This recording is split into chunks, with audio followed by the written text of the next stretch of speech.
business. Think beyond streaming. The interesting kind of preamble to this, vinyl and CD sales were more than downloads in 2017. How not to be destroyed by the Spotify game. That's where we're being directed here. The implication, I guess, that the Spotify game is somehow destructive. We can talk about whether or not we agree with that and what can come after it on this panel. But how to think beyond the playlists. There are other types of music, community activations and events that might get overlooked. Perhaps we're being a bit too fixated on streaming, and there's a whole wide world of music activation experience beyond that. I'd like the panel to just briefly introduce themselves, and then we'll jump straight into it, maybe starting with Peter at the end.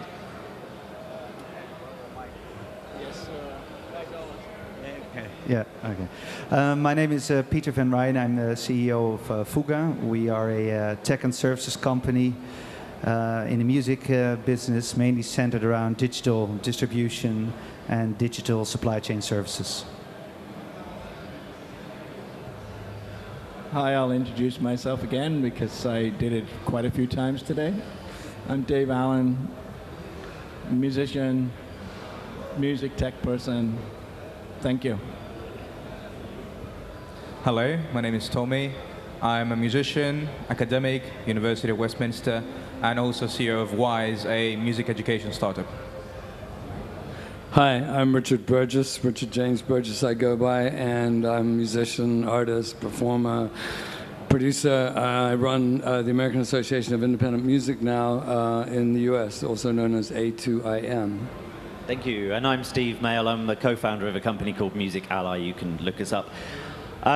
So can you hear okay with all this like booming and stuff? Is it all right? Good. I want to kick off by just thinking about Spotify as a format.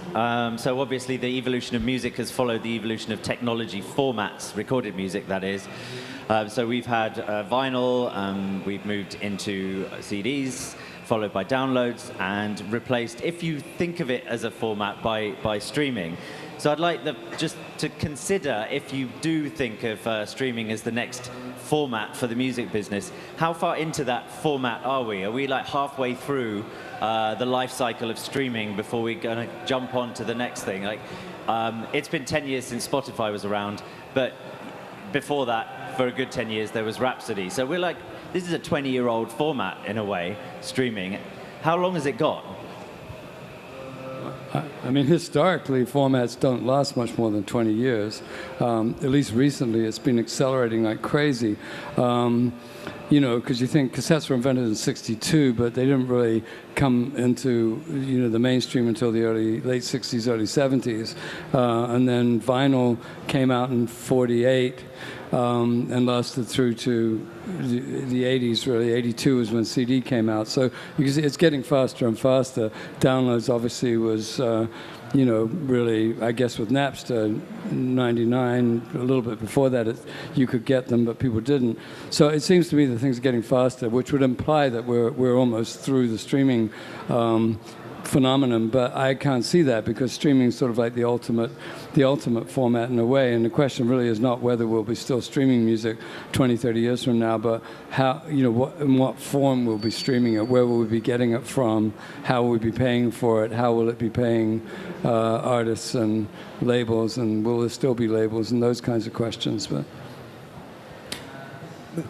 I agree with what you just said. I think if we take a step back, we're going to see that we're talking about human tendencies. So initially with something physical, humans wanted to own something. So they were buying the physical format. Then the download was the digital format, but still they wanted to own it. So they were downloading it and keeping it. Now we want to access things. So we want things to be as convenient as possible. So in my opinion, the next format will be, streaming is not a format, is the tendency of human beings now to access things instead of owning things. And in the future, if a new format, digital format appears that can be more multimedia, more information rich, but still accessible on your phone, so it's a matter of compression, you know, technicalities, then I'm pretty sure humans will stream things that have video and other different types of format on them. So streaming for me is the future. People want to access things, not own things. Right. I mean, that's a consensus of two then. This streaming is not on its way out. It is established and... Yeah, I mean, I agree with Richard there, and parts of what you said, Tommy. But if you look beyond the West, the owning of things in Asia is really important. I saw that throughout my career, where they'll buy the CD, they'll buy the download, they'll jump on streaming music services too. But they want to own something because it's a governmental issue, right?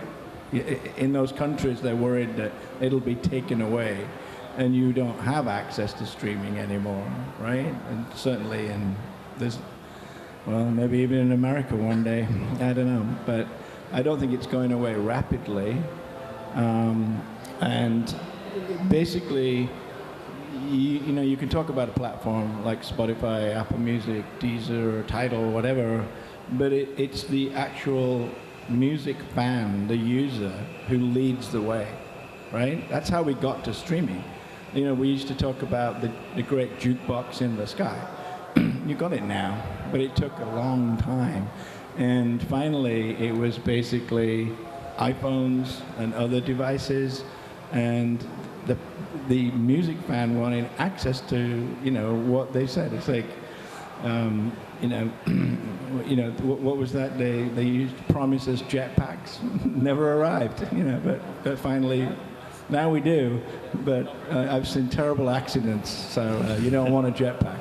All right, let's flip the question then slightly and talk about the user experience of streaming.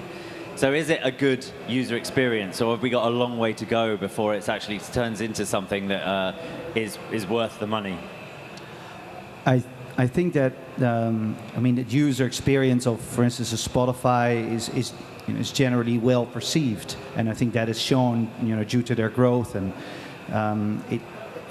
streaming in that sense seems to be hitting a sort of a matured phase, which is also good. It's very much accepted.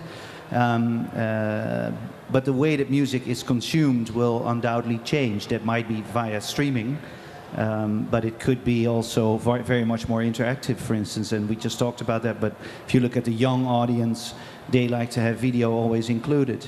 They like to be interactive with music on Musical.ly or other platforms.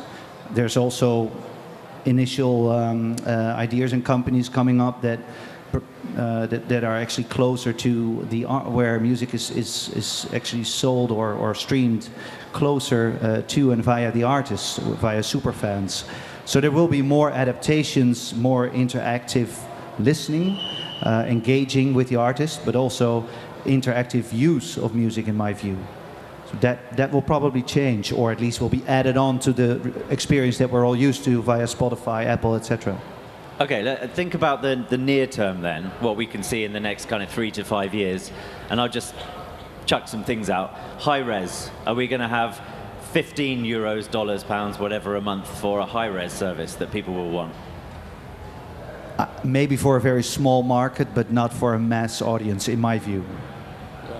Well, I was saying before that at Smithsonian Folkways, when I went there in 2001, we introduced FLAC, which translates to a WAV file immediately, and we introduced it at exactly the same price as MP3s, $1, and we got almost no downloads at all. This was the downloads.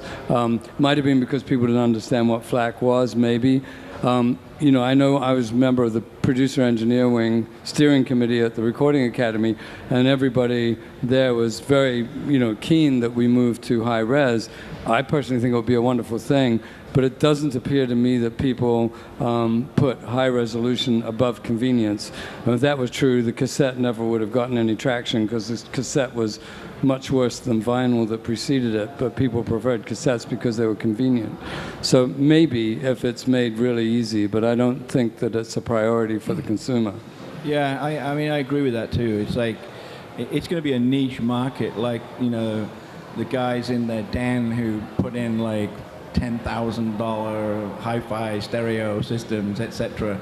But it's always the last mile, right? It's the last mile. If the needle on your deck is done, then you've just wasted $10,000 on your system until you replace your needle. And with FLAC, I mean, you have to think about the fact that all of the, especially in the USA where I live now, all of the plans that you get from the cellular service companies are pretty restrictive about how much data you get for your plan without paying a hell of a lot more. So you download one album in FLAC, and like my 3 children are going to come to me and go, hey, I got all these overages and I can't afford it. I said, well, you better get it up on your plan then. You want me to pay for it? It's too much bandwidth, right? Okay. I mean, I can't even send a message to my wife today from here, right? Because I'm on the Wi-Fi here, but everyone else is, and it's not a great system. So, I mean, in other words, you have to have a new system to create the next system. Yeah, well, we're talking about reaching the next billion streaming fans, which might be in emerging markets. I don't think high-res is the way to go for that. One way to go could be voice, though. A voice is the interface. That could be a good way to reach the next billion. So what are the implications of voice if we... You mean the next billion what? The next billion subscribers. Okay, well, I'm just going to go back to my work at Apple. It's like, we never saw Spotify as a competitor. We were both in an interesting war for subscribers, right? The ones who never sign up. Never, right? So I don't think FLAC is the answer to that. No. So now I'm talking about voice as voice is the way to reach them. Maybe. Yeah. But I think that you've still got a really hard battle to win over people who don't want to pay $9.99 a month for all the music in the world. You've got to come up with a situation that is really compelling to them. But you're going to have to follow culture. How are the young people coming up behind the current young people? How do they want to access music? We've seen a few startups, though, they're creating streaming platforms for specific genres. So there's one, I can't remember the name, but it's focused purely on metal, and it's like $5. So maybe we'll see that. Maybe we'll see like EDM having its own specialist Spotify, and that could be the next. I do think that is a good way to go. To go to your next billion, though, I think there's some issues in the emerging markets because you've got either not smartphones, they're still using flip phones in some markets, or you've got smartphones that have very little memory and not very good bandwidth. Then you've got Wi-Fi or a connection that's limited. They also often pay cash for a certain amount of bandwidth, and then they run out of bandwidth. So it's probably going to, I think that's a startup opportunity personally, because I think that someone who can come up with a streaming service that maybe doesn't require an always-on connection, could possibly help in reaching that next billion. But then again, we're also making big advances in Wi-Fi or wireless technology, so 5G coming along and so on and so forth. So maybe, at that point, the Moore's law type situation will occur in terms of connective speeds and stuff. I think it's also, I don't know who said that, but indeed the way that the evolution went from an LP, you had something in your hand, and then you go from a CD to streaming, and we're all very used to seeing something and then making a choice as to what we want to do, and right, that's also how we scroll through Spotify. We look, or we have something in our minds, and then we look it up, and we get inspired as we go, or we get suggestions. I think with voice recognition, to answer that part of the question, in my view, that brings up a whole new experience. And in terms of getting shelf space as a content owner and making sure that your product is actually the product that is the product of choice by way of requests, verbal requests, is a completely new way of thinking about metadata, combining metadata, thinking about what kind of title should the song have, or what kind of mood should it be tagged to. for instance, for Fuga, it's quite interesting to think about what kind of extra metadata should we actually provide to DSPs in order to make it work for labels or content owners. I think it can be quite disruptive, a new way of consuming, I think. And a point on that, people want convenience. So we're moving away now from clicks or scrolls towards thinking of something and then talking to a voice-powered application and saying, I want this. So we're just moving to the most convenient thing. You don't even have to touch something. Right, but this is a matter of the medium. So if your phone can recognize your voice and there is apps, or if at home you have something, an Amazon Echo-based app, Amazon Skills, that it's a matter of the adoption of the medium itself. So now we have the phone, so what about being at home? So it's just not a matter of what we want convenience, but it's a matter of also the medium containing that technology.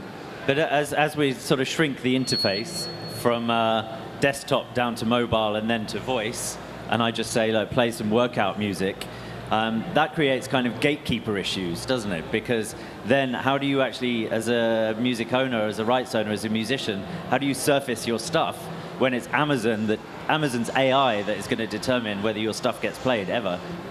I'm concerned about that, especially with the new Spotify declaration that they're going to do direct artist signings, because why wouldn't they give preferential placement to their own content they own that can, has a higher profit margin and stuff. And I think that's going to be a real problem, especially when you've got an oligopoly. Well, okay, sorry, Dave. Yeah, I mean, like, just be Drake and release a double album that gets on all playlists, you get loads of money. But also, you just brought up a point, net neutrality right now. I'm seeing at home unfortunately, I can only get Comcast for my internet access. It's already throttled. And I call them up and they say, well, if you pay another $100, we can upgrade you to, I said, no, I've been paying $125 for many years, and you're throttling my internet. And they're like, no, we're not. So, well, let me tell you, I just ran the speed test. Yeah. It's ridiculous. That's why movies just stop when I'm watching a movie. Yeah. And these are governmental issues again. I mean, that's USA for you right now. AT&T, Verizon, my phone, is useless right now. I can't access data, even in the US, without it just like spinning and spinning and spinning. So there are other problems, in other words, in systems than the new system. And that's what I was talking about this morning. It's like, you've got to answer the right questions to get the problem solved. There's more to it than just a platform. The word oligopoly came up. So fast forward 10 years, do you think it's going to be Apple, Amazon, Spotify, Facebook, Tencent, I don't know, whoever, and that's it? Because we agreed that streaming is not going away. Streaming it's only workable on a scalable basis, so it's only big companies that can run streaming platforms. So the recorded music industry is going to be controlled by those companies for the next decade. Yeah, maybe. Let's remember that Apple and Spotify are two very different companies. Apple has got products it sells. It's not relying on the streaming music service to make its profits, although it is making profits for them in the service side, because they're with iCloud and all this business. There's lots of activity there, and they're making a lot of money there. But Spotify, how does that expand beyond just playlists right now? Like the idea of going to a manager and saying, we're going to give you money to bring on your artists directly with us, the managers are not allowed to do that, right? They don't own the copyrights of the artists. So that's a big fundamental issue. Well, Spotify is setting up its devices division, so maybe they're looking at the Apple direction. But I've been given the 3-minute sign, so I just want to finish with one question for everybody.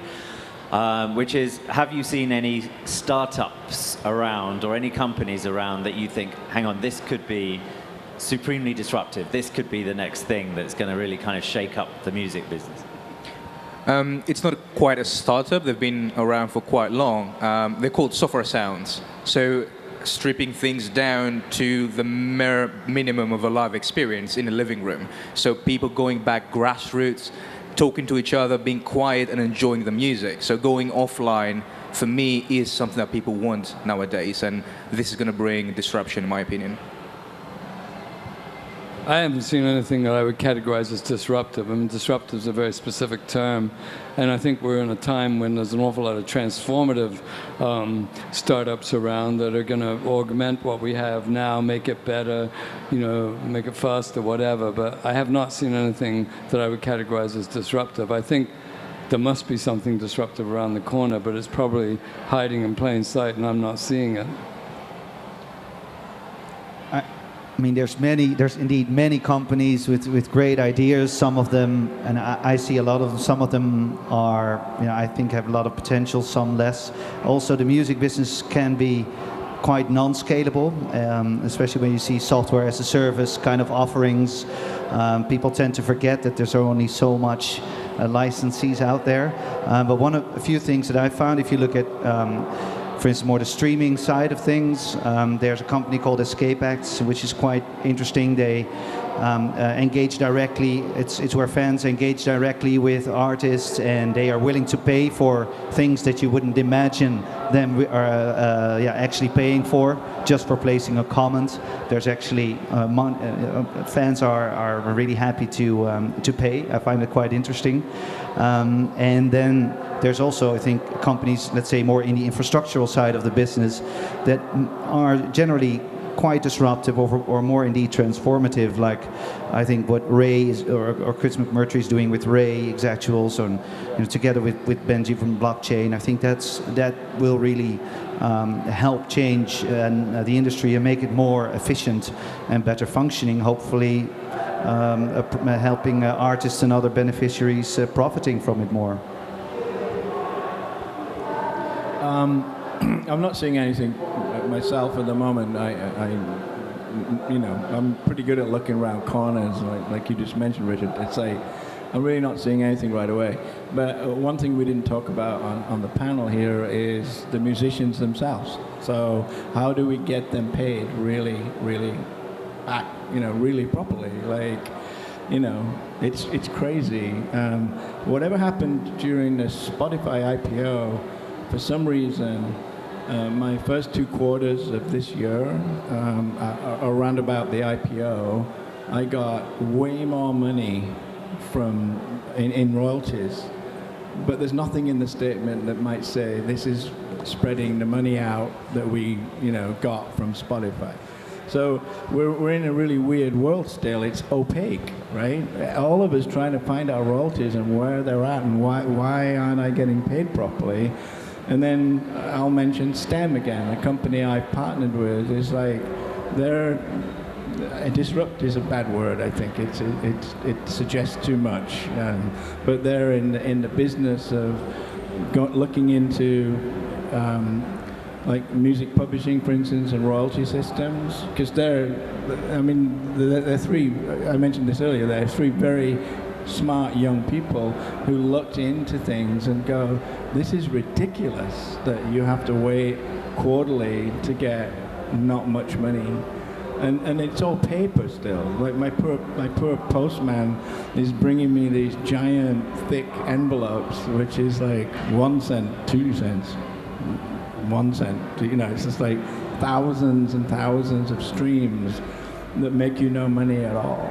And yet suddenly I get a check in the mail for, a larger amount of money. It's like, well, where did that come from?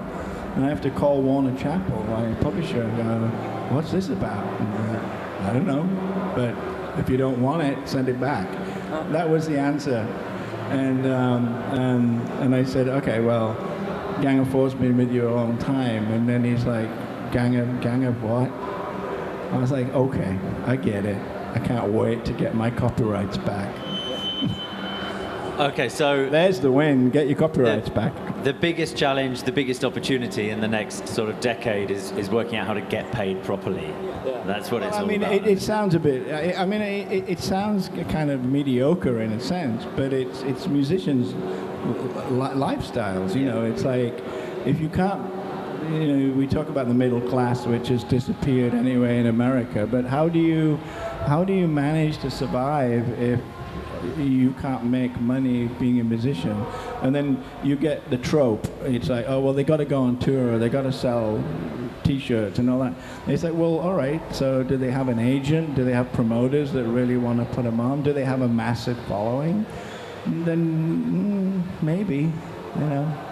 Well, judging from the noise going on behind us, music is very much alive and kicking. No, it is. I mean, that's the point, though. It's alive and kicking, but everyone needs to get paid. Yeah, and I think everyone needs to get a drink now as well. I think that's it. We're going to wrap it up. So thanks a lot for the panel, and thanks to all of you. Cheers.